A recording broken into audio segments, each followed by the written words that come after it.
প্রায় ৪৭ বছর পর ইরান ও যুক্তরাষ্ট্রকে এক মঞ্চে বসানোর যে কৃতিত্ব দেখিয়েছিল পাকিস্তান, ২১ ঘণ্টা পর এসে ভেস্তে গেল পুরো কূটনৈতিক প্রচেষ্টা।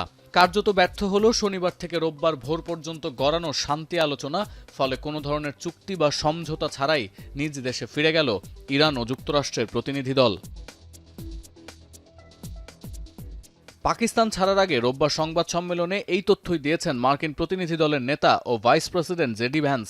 তবে বলেছেন, কূটনৈতিক সমাধানের পথ পুরোপুরি বন্ধ হয়নি। ভ্যান্সের দাবি, গুরুত্বপূর্ণ শর্তগুলো ইরানকে স্পষ্টভাবে জানিয়েছে যুক্তরাষ্ট্র, তবে তেহরান তাতে রাজি হয়নি।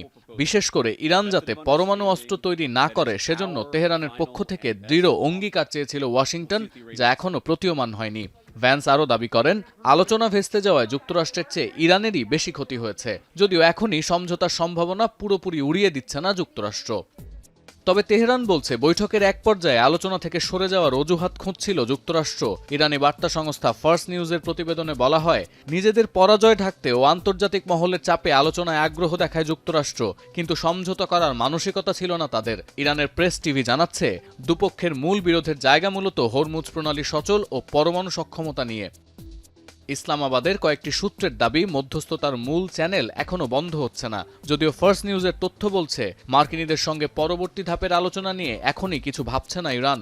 আর গ্রহণযোগ্য কোনো চুক্তি না হলে হরমুজ খোলার বিষয়ে কোনো পদক্ষেপ নেবে না তেহরান।